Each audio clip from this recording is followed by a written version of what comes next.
Well, good afternoon. Thank you so much for coming on this Friday afternoon. My name is Anna Rold. I'm the publisher of Diplomatic Courier magazine, and I'm very happy today to be interviewing Nicholas Economou, who is the chief executive of H5. I'm going to give you just 3 or 4 top things he's doing because his resume is really big, but for what's relevant today. He's the H5, he's the executive of the H5 and a pioneer in advocating the application of artificial intelligence and scientific methods in the legal system. He's a senior advisor to the Artificial Intelligence Initiative of the Future Society at Harvard Kennedy School, which is now a 501c3. That's where the organization incubated originally. And he has served as the chair of the Law Committee of the first Global Governance of AI Roundtable, which was hosted in Dubai this past February. And perhaps most importantly, he's also chair of the Law Committee on AI Governance at the IIIE. So I'm sure you've all seen the blurb about why we're here today. AI is affecting everything from lawfare to warfare to the very concept of what we are as humans. It affects everything in our life right now, not just in the next 10 to 15 to 20 years. And we'll talk a little bit about all of that, of course, with Nicholas, who understands the big picture and the small picture right now, so the narrow AI and the big picture AI. But before we do all of that, I wanted to kind of get a feel of who's in the room. And if you're a big dork like I am and watch any Netflix. So who here in the room, show of hands, has seen the show Black Mirror? Okay, good. Have you, Nicholas? I have not, I'm afraid. Okay, well, so for those of you who don't know the show, it's sort of this dystopian look into what would happen with these modern day technologies if they go really, really wrong. So not too long ago, I hosted a summit about robots and will robots take over the world? And this person told me that, oh, robots can't even open doors. The robot apocalypse is not coming. And of course, you know, a month ago, the Boston Dynamics robots, not only could the robot open the door, it helped the other robot open the door with it. So yes, it's coming, the robot apocalypse. But there's a particular episode that I'd like to tell you about from Black Mirror. So it's called Be Right Back. Ash lives with his girlfriend, Martha, spending a lot of time on social media until one day he dies in a horrific accident. A few days later, Martha finds out she's pregnant, and she decides to use a new technology that's able to simulate Ash's voice and personality on the phone based on his social media profile and other audiovisual material and data that's been collected on him. The service helps her overcome her despair until one day she accidentally drops her phone, she panics, and the artificial Ash tells her that the service is in the experimental stage in which she agrees to have the replica of this AI on the phone transferred into a synthetic body almost identical to Ash. I'm not going to tell you what happens later. You welcome Netflix. Now you're going to watch it, right? But it's obviously the show is about what can go wrong with AI. So with that said, what is this AI? Can we deal with a grief bot later on, or? So I think it's a very interesting question, actually. It reminds me a bit of the debates on the gender of angels in the Middle Ages, but so there is a working definition of AI that one can think of. It's a bit of a mouthful, but big data-driven, massively computerized, machine learning-centric, algorithmic systems, right? I think it's a practical definition. I don't love it, and I don't love it for 2 reasons. One is that it is a little bit too narrow in terms of where it assumes innovation comes from. And secondly, I think more importantly, it's not accessible to the ordinary citizen. So that's one thing. So I prefer the definition of the fellow who actually coined the term artificial intelligence, John McCarthy in 1956, who said that it is the science and engineering of intelligent machines. And the only thing that changed in that with 50 years of, 60 years of hindsight is to say that I would replace the term machine with systems, the science and engineering of making intelligent systems to allow for the fact that there are still a lot of humans involved in AI. There are very few autonomous AI systems, and we need to recognize the place of the human. I think it's very important. One thing I should mention, by the way, is there are many very different definitions of AI. I think it's a little futile to hope to get to a commonly agreed to definition of AI. And the reason for that is that we've had 3,000 years of philosophical and scientific debates on what intelligence is, human intelligence, and we still don't have a consensus on that. So I think it's an interesting debate, but it can't stop us when we think about how to govern AI. And another quick point I want to make, which I think is actually important, is the question of what AI is very important, but there is a far more interesting one, in my view, which is what artificial intelligence is not. Artificial intelligence can't bond with another person or another robot. Artificial intelligence doesn't have empathy. It cannot nurse a sick child or mourn a parent that has passed away. It can't dream about its future. It can't experience many of what are quintessentially human experiences. And I'm saying all that to make a simple point, which is, and it's really important to remember it when you think of governance, is that artificial intelligence is many things to many people, but artificial intelligence is not artificial humanity. And I think that's a very important part of the discussion around governance of AI. And I would love for you to tell us a little bit the difference between narrow AI and general big AI. And the reason I ask that, because it'd be interesting to see where we are today with AI and where we're going the next decade. Sure. So artificial intelligence today is good at certain tasks. So for example, we all have heard that artificial intelligence can play chess very well. So you could have an AI system playing a grandmaster of chess today, and the AI system may beat that grandmaster at that task. But the next second you could show that artificial intelligence system a picture of an elephant and of a mouse, and it wouldn't be able to tell the difference. So artificial intelligence is good at sort of discrete tasks like that.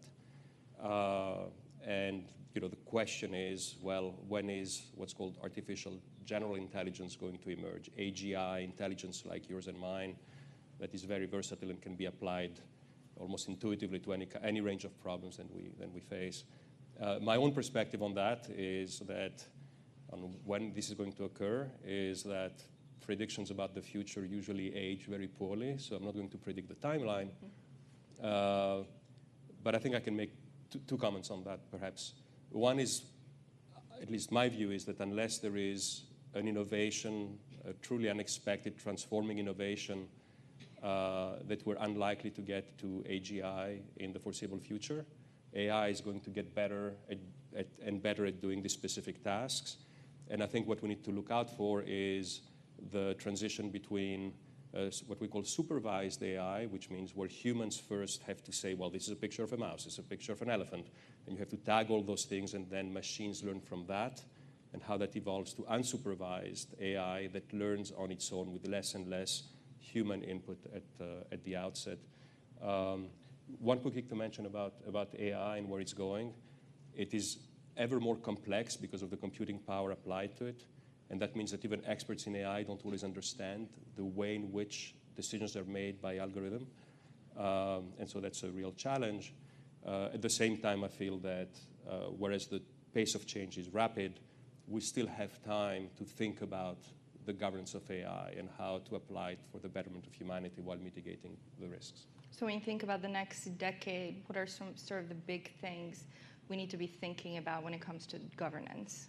There's no treaty right now that tells us this is how we need to do it. Yeah. So I think there is extraordinary scholarship everywhere that emanates around AI and hypothesizing about what it can do, thinking of the benefits, thinking of the risks. I think the one background sort of framing comment I'd like to make on that is, before we think about how you govern AI, is really what we're facing. And I think it's fair to say that the World Economic Forum calls it the fourth industrial revolution, and I think it's an apt term. The impact of AI is systemic. It's going to be everywhere. And I think what's really important to think about is, well, how is this industrial revolution similar or different from the past? I think it will be similar in that it will have a system-wide impact around the distribution of power within societies and across countries. But I think it's different in some interesting ways. One is there is a difference in magnitude. First industrial revolution, there were 1 billion humans.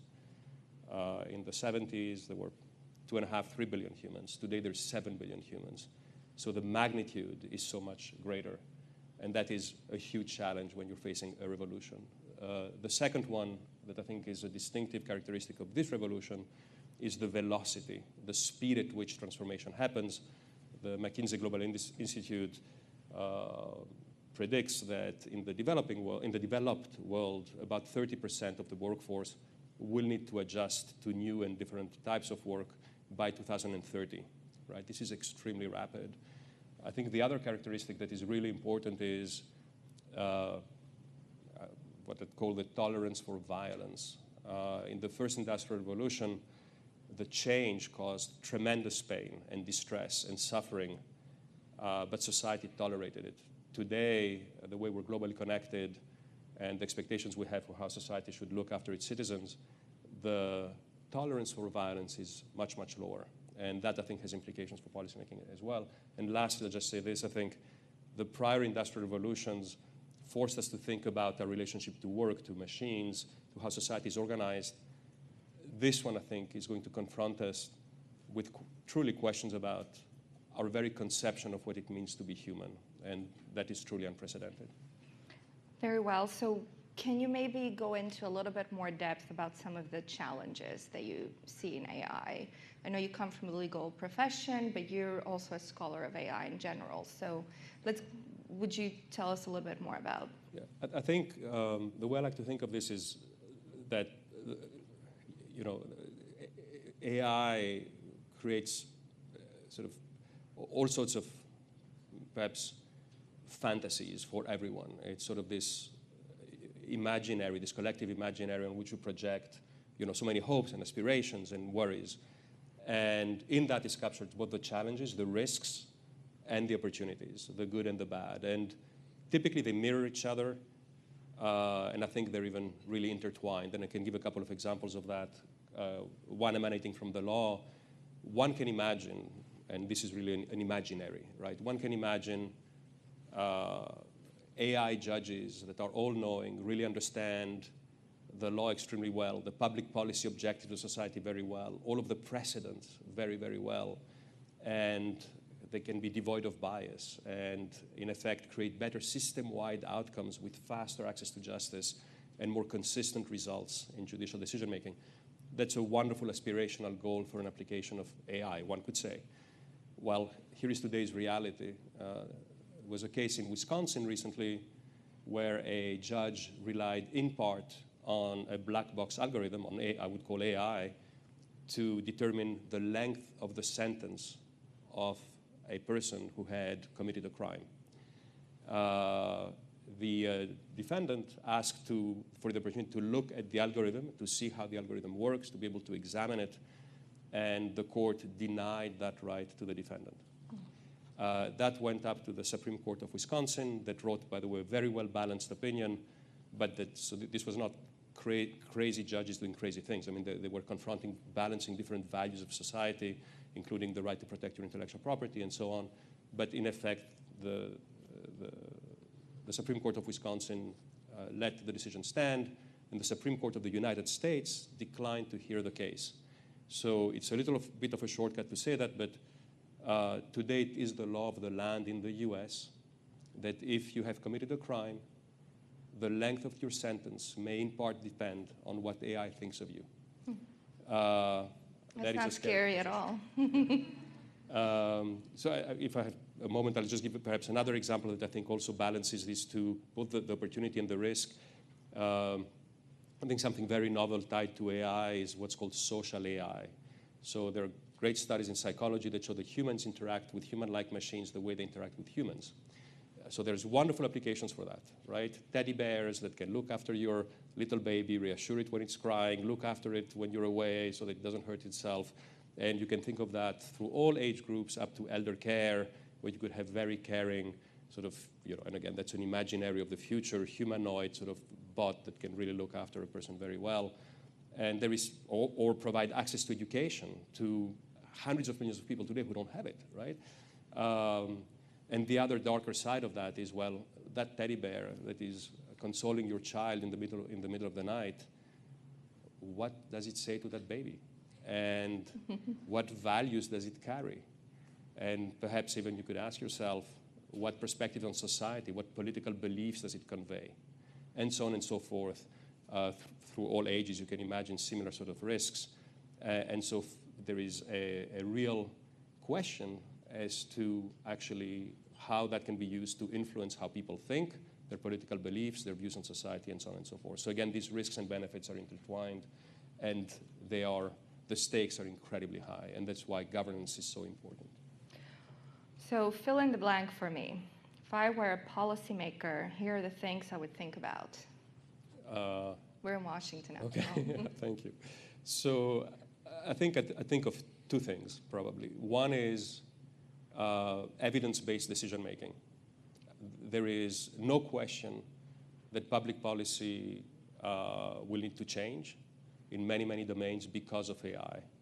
And I think today there is very little we know. There is a lot that we don't know. And the question is, what is the principled way to get from what we know in terms of how we inform public policy, from what we don't know to what we know? And I think central to that is making sure that the decisions we make are based on evidence. And there are some great case studies there, so I'll use one from the law. So the United States National Institute of Standards and Technology, US NIST as it's known under the Department of Commerce, did incredibly interesting work on that front in the legal system. And I'll go very quickly through this, but I think it's wonderful work that can be used for other domains.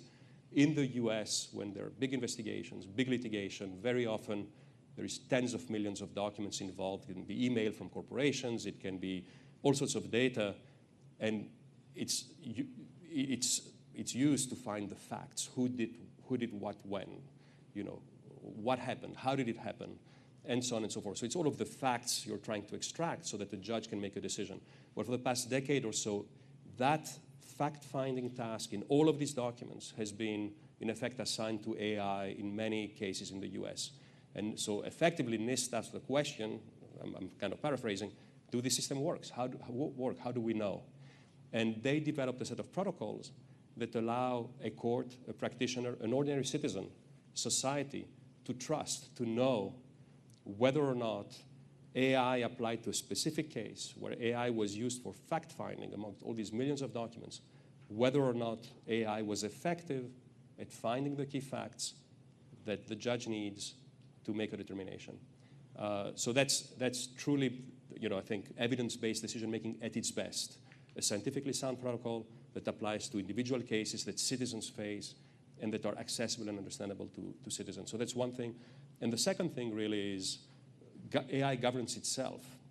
Today there is a lot of discussion about AI, but very little discussion about, well, how do we approach the discussion of AI governance itself? And so starting with what question are we trying to answer?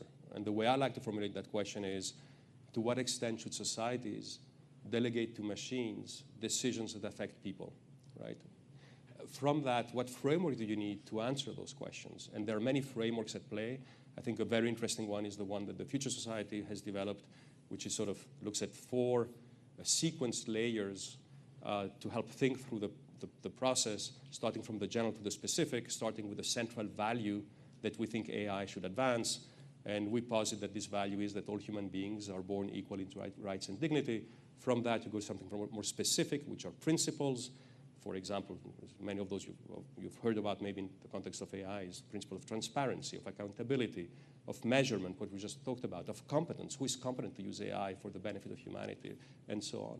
From that, you can go to something more specific, which is public policy recommendations. And from that, you can go to something even more specific, which is codes of conduct, technical controls, codes of ethics, codes of practice, technical standards, and so on. So you need that framework. You need also to recognize that you need great diversity in all sorts of ways, geographic, of competence, and so on, of a group of people to have that discussion. And then you need a methodology to go from where we are today to getting to actual norms that are applicable and to many societies around the world, right? So thinking about, that's a meta sort of question, but how do you organize that? I think is absolutely central, and there isn't much discussion in that I can see generally in policy-making circles today. Well, it feels like AI as a discussion, we now feel like it's been around for a very long time, but a lot of the initiatives out there, especially the ones that are thinking about it in a deep level, have only sprung around the last couple of years. So knowing you and knowing that you've thought about this, what does that roadmap look like? You know, as humanity sets out to govern AI, how do you think, what are the central challenges, what the roadmap to success looks like? So I think, thank you. I think I'd say there are two challenges in effect. One I touched on is really the lack of a common framework to really think through how we get to those norms, right? And I think we can inspire ourselves from something which is, we have 3,000 years of experience in governing HI, human intelligence. There is a lot to be learned there. But a challenge really is, well, how do we apply that to the governance of AI? And in thinking of that, I think it's really important to think about what is really different about AI. We've had all sorts of technologies that accelerate, manufacturing process, other processes. What is really unique about AI, as compared to what are the challenges that AI create that are just, that AI simply amplifies, right? So there are challenges that AI amplifies. For example, government surveillance. It's always been there. AI can amplify it, but we have certain doctrine and norms to think about that. There are other things that are challenges that are specific to AI that I think really we need new doctrine about. And I think central to that is the surrender of the human agency of decisions that today we trust to humans that are ethical agents, right, to non-ethical agents who are AI. And I don't mean by that unethical. I mean simply non-ethical, have no ethical bearings, right? I think that's a brand new challenge. I think that's really one big challenge. And the second one is today the lack of international cooperation. There is conversation about challenge of AI. You'll see reports that topically talk about this or that generally make public policy recommendations, but there isn't really cooperation around how to get to actual, practicable, applicable, sound, principled governance of AI. I do think that there are some very interesting initiatives that are springing up. So which are those, and who's doing it right now? Who's thinking about this governance of AI in the right way, in your opinion? So in my view, again, I want to recognize first that there is tremendously good scholarship being done everywhere about this, right? About pure research on AI and society and so on, and the future of work and all these things. When it comes to this question of how do you get to an actual governance framework and a process that gets you there, and that creates governance that is applicable to many different societies and that has legitimacy and that is consensus-based, I think there are a few organizations that are getting this right. I think there is the Future Society that thinks about this right. The IEEE, which maybe some of you have heard, but it's a standard-setting body that is sort of the brotherhood of engineers, call it, around the world, 400,000 members, and they started specifically a global initiative, in effect, for the governance of AI, and I think they're thinking about this problem in the right way. So they have a range of committees to think about, well, what should be What should be the key values driving the governance of AI? What are the general principles that should flow from that?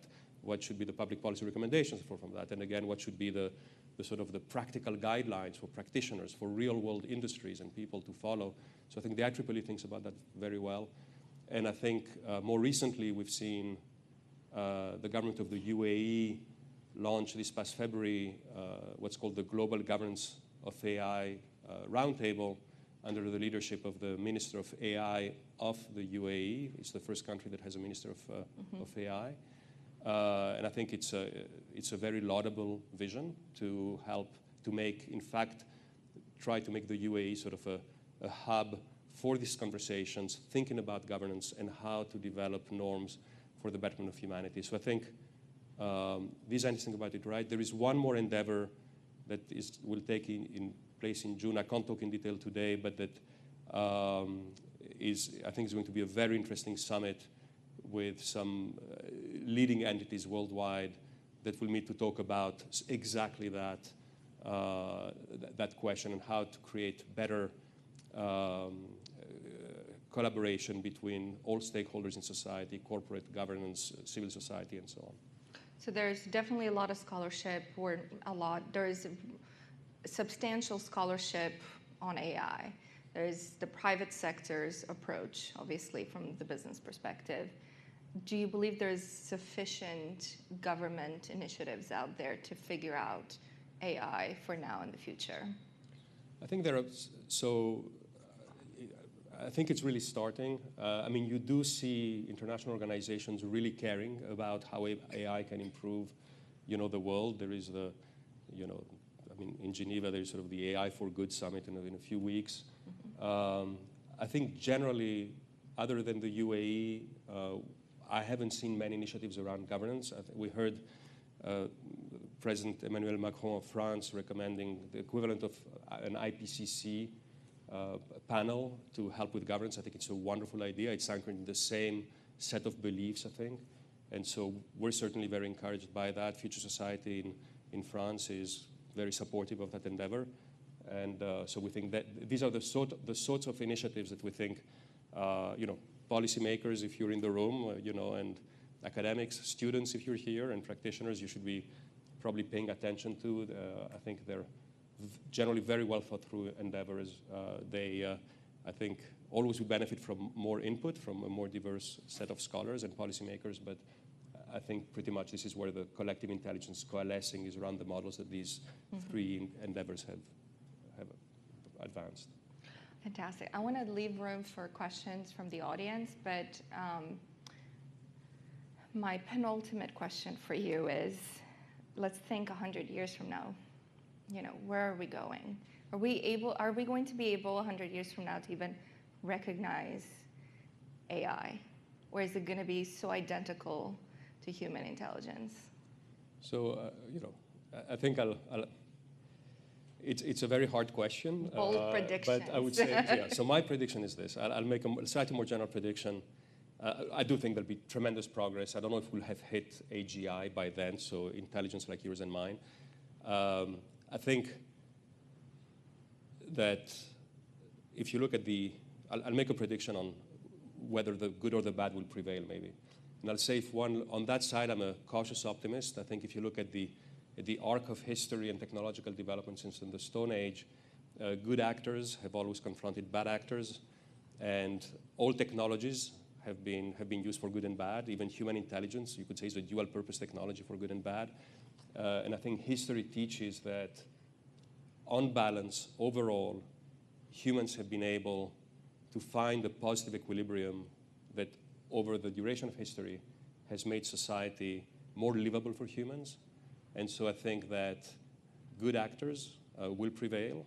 The more we focus on governance, the greater the likelihood of that is. But I do believe that the fourth industrial revolution will entail great transfers of power, a whole new set of winners and losers, both within societies and across societies, and that whereas the good will prevail, I'm afraid that it will still entail a process of creative destruction that will cause a lot of suffering worldwide. So, well, that gives me a lot of hope. And I say this because I came to this discussion, the first conversation Nicholas and I had. You know, Nicholas, this report came out in February, 26 AI experts in the world, 14 organizations, and basically what they said is, here are the Black Mirror scenarios of AI. We're all doomed, basically. And they dissected every episode, I fear, coming from the grief robot to a social media, a social media ranking app that would walk around and we'd be able to get our mortgage based on our social attitude online. So those were what we would call the dystopian scenarios. And AI wasn't just responsible in these scenarios for things that are, they were talking about physical threats, not just to elections and to all those, Yeah, on that, if I make a quick comment on that, which is, there is this question of the rise of the robots, right? And that's still part of this fantasy that AI is. And I'll say my fear, I think it's a really interesting topic. Who knows what will happen? My fear is that thinking of the rise of the robots is a little bit of a distraction today. And that today the real risk associated with AI is not the killer robot. It's much more mundane. It's simply competent AI. But competent AI that is value misaligned. It just does its job everywhere, in financial services, in healthcare, in law, and it crunches through our values. It's what I call sort of the, take me to the airport as fast as you can challenge, right? We as humans know what that means. A machine that is not value aligned with the preservation of human life will not care about pedestrian on its way, right? And that challenge is true today in how you get credit. I mentioned the involvement in the law, in medicine and so on and so forth, and that's what needs attention, even if it's a bit less, exciting than thinking of, RoboCop or. Well, this is why we have you here, so people like me don't interpret that report. I'd love to open for question and answers. I told you you'd have questions. Yes. Well, do you want to pick? Sure. Front row. Well, thank you very much for a very enlightening interaction. I'd like to take you back to the history of the AI revolution and the fact that it seems that those techno-scientific revolutions are cyclical, and that the particularly highly disruptive parts of those cycles are very difficult to predict, and they tend to manifest themselves in spikes, potentially causing particular risks. When you think about a government's framework, how do you think those frameworks and those processes should be designed to adapt to those spikes and to the black swan scenario, or rather the gray swan scenario? How would you think about that?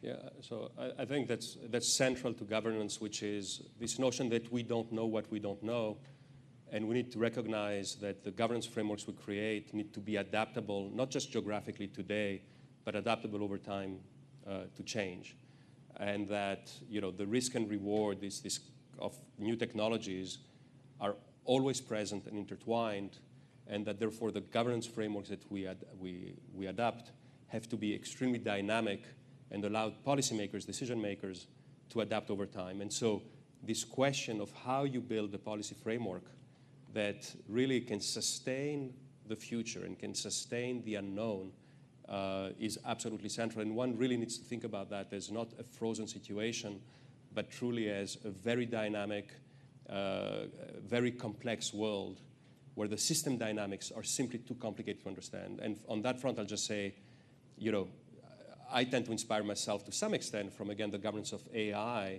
of HI, of human intelligence, where our way to sustain unexpected events are embodied in our constitutions, our laws, our morals, our ways of thinking about things. And it's sort of the same thing we need in the context of AI. Yes. Oh, thanks. Hi, I'm a cultural anthropologist by training, and one of the things that humanity as a whole across the globe has survived is multiplicity of cultural values.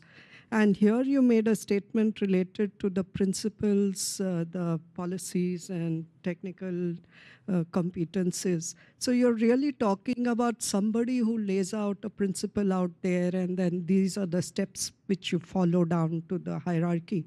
And therefore, a dominance of a technical solution to a particular problem. And so these two are really very contradictory in their own ways. And so why is this compulsion to have one single solution to the problem of AI that you're talking about? Because each culture in their own ways will be finding different ideas. And so that's basically the question. How valid is this thing about? Yeah, so that's a really important question. So first of all, I'm glad we have a cultural anthropologist in the room. I'll say, one of the things I think that's lacking when there are conversations about AI and its applicability to different cultures in particular is the humanities, right? You very often have engineers, you may have public policy experts, but the humanities are not represented. Political scientists, ethicists, sociologists, psychologists, and so on and so forth. So I think that's a great discipline to have represented. The purpose is, I don't think it is possible, and I don't think anybody would have the ambition to impose on the world, and it's not at all what I was advocating, but in concept, the notion that there is one solution for the governance of AI where everybody has to do the same thing. That is not the purpose. That's the way the world can function. Yeah, so I can tell you that across these endeavors I mentioned of the Future Society and the IEEE and the Dubai Global Roundtable, that is not the view.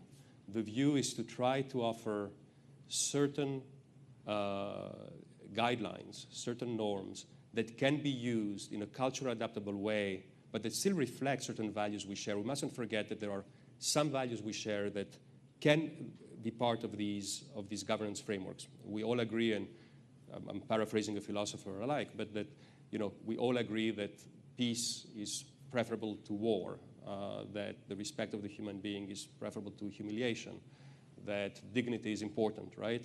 And so there is a commonality there. The question is not about saying to each society, here is what you will do.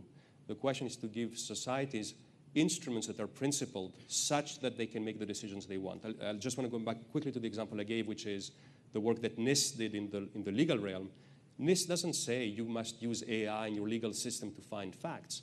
It simply says if in your society you drown under so much information when a court is assessing a case, and if you want to use AI, here is a protocol you can use to make sure that AI actually works for your purposes, right? So the whole idea is to have a very adaptable set of instruments that policymakers and also practitioners can use, but certainly not, absolutely not, to deny the rich diversity of the culture of the world. It would be absurd to do that, and I don't think it would serve anybody's purpose because we would never get at the governance tools we want if we're attempting to do something like that. But thank you for the question. I thought it was a really important one to clarify. Please go ahead. Oh, the lady here. Okay, thank you. I just had two quick questions. One, I didn't really understand why you are premising the governance structure on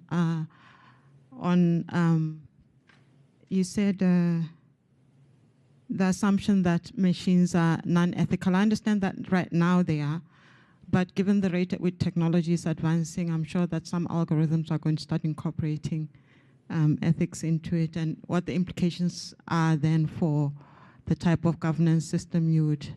And also with concerns about, even though we might think it's far out, sometimes it just takes a breakthrough for the singularity to, if it comes closer, what are the implications in terms of regulatory or governance frameworks there? Okay. So on the first question, so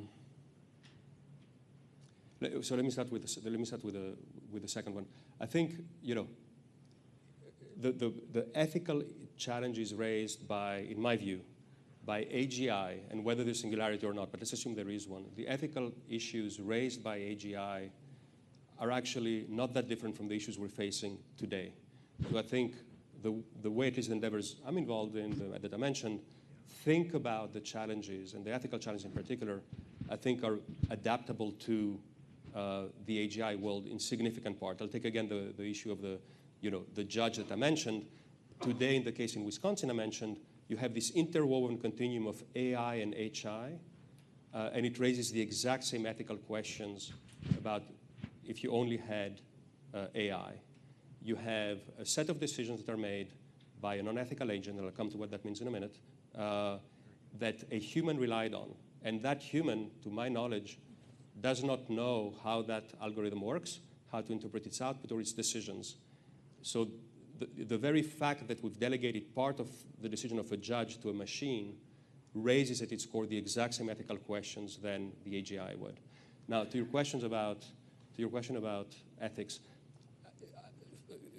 so I think incorporating ethics into machines is an incredibly complicated problem, but even if you could, I don't think it addresses, in my view at least, right, the central issue. And the central issue is that ethics, when we think of ethics, all of us, right, I'm sorry, of the decisions we make, of our agency as humans, right, of the decisions that judge make, that we make about the care of a child, about other people that we manage or we work with, right? At the heart of that is our ethics. How do we balance values? How do we struggle with good versus bad? How do we struggle to interpret our ethical obligations, morality, and so on and so forth, right? We struggle on all that, and we can be held accountable if we get things wrong, right? We are willing to entrust our bodies to a scalpel-wielding human because that human, we believe, knows to not do any wrong first and to treat us, and they've been trained around professional ethics, medical ethics, and if they fail, they can be held accountable, right? So that agency is crucially important. Even if you had ethical values in a machine, how do you hold the machine accountable? You can't. And so the belief that ethics can be built into a machine, I don't think addresses the challenge, but more importantly, and sorry, that I want to address because it's really important.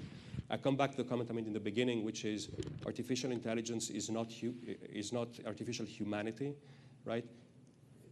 We experience, empathy, not because it's ingrained into us from some sort of external force. It's because we grew up feeling pain and understanding other people's pain. We grew up having, joys and sorrows, and that's what informs how we think about the well-being of others. Machines, I believe at least, cannot do that because they cannot have the same experiences we have growing up and as humans being.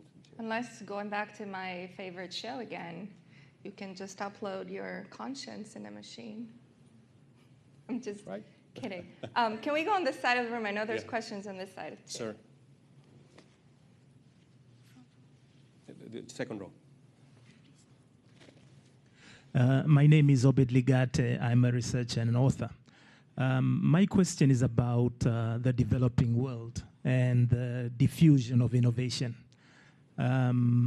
When you are looking at the governance of AI, did you consider that some countries may be laggards in adopting such technologies, and how can they be incorporated to make AI a win-win? Thank you.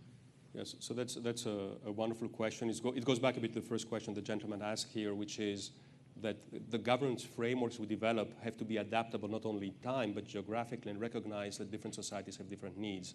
So it's all about making the instruments available and then letting local societies govern AI for their needs. I'll say that with respect to future society, we have, for example, a chapter in Brazil, right? And the needs that the Brazilian society has today are very different from those that, say, we have in the US or in the UK.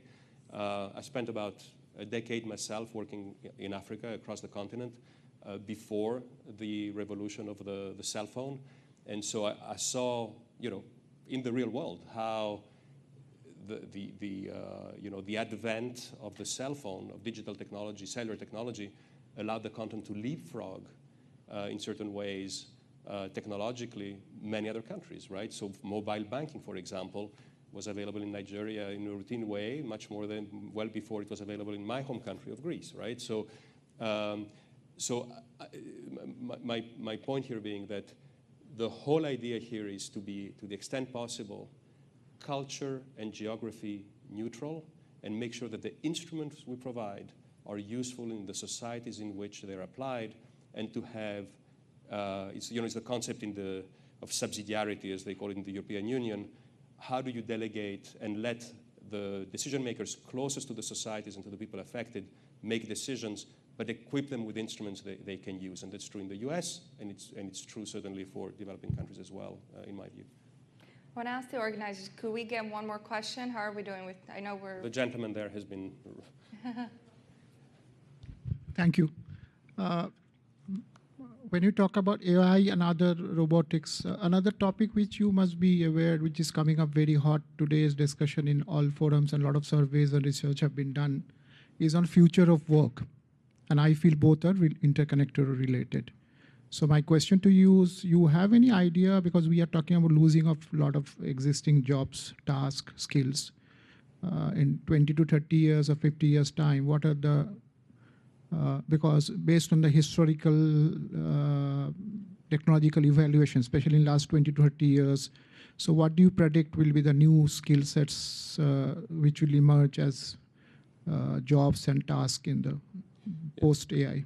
So I think I should say that the future of work is not my area of expertise, but I have a couple of thoughts on that. The first one is there are some evident areas where skills are in great demand, software engineering, data science, statistics, a whole range of technologies, in robotics as well. And I would not discount other fields. There are great innovations from linguistics, for example, and so on. So I think some of those are more evident.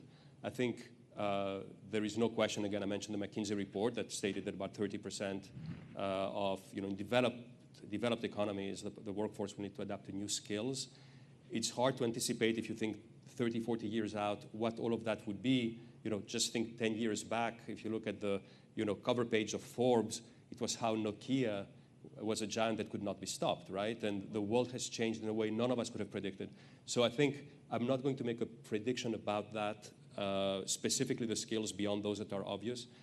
I do believe that we are in the process of, again, creative destruction, that it will imply pain. There are people who are thinking about, what the digital New Deal might need to be here to help those who are the losers in this change and transfer of power. And I think that's something really important to think of. The bigger, perhaps, and slightly optimistic statement I want to make is that if you compare, the unemployment rate at the time of the Industrial Revolution, say in the UK, to what it is today, it's pretty much the same. Yet no one could have predicted a century ago, what the jobs of today were. So my belief is that human ingenuity always find ways to fill the gap when capital is available, when human intelligence is available, and that will be the case here. But I'm afraid I won't venture a prediction beyond that. Before we close, I'd like to say this. I don't know if my email is up there, but it should be if it's not. But I really welcome conversation, interaction. If you have questions after that, by all means, send it to me. This is a moment in the governance of AI where things are actually happening. If you are interested in the topic, if you have ideas or thoughts, by all means, share them with me if you want. And I'll also be in the networking room right around the corner for the next half hour, so if you want to chat. There it is, right there. I don't know anyone who's so generous to offer their email. But here it is. But we did discuss at the last New Economy Forum about the future of work. And so I invite you to chat with Nicholas afterwards. I want to have a big round of applause to say thank you. Thank you. And thank you. Thank you very much. My pleasure. I'm just the circus director. So thank you again. Have a great afternoon and weekend. Thank you.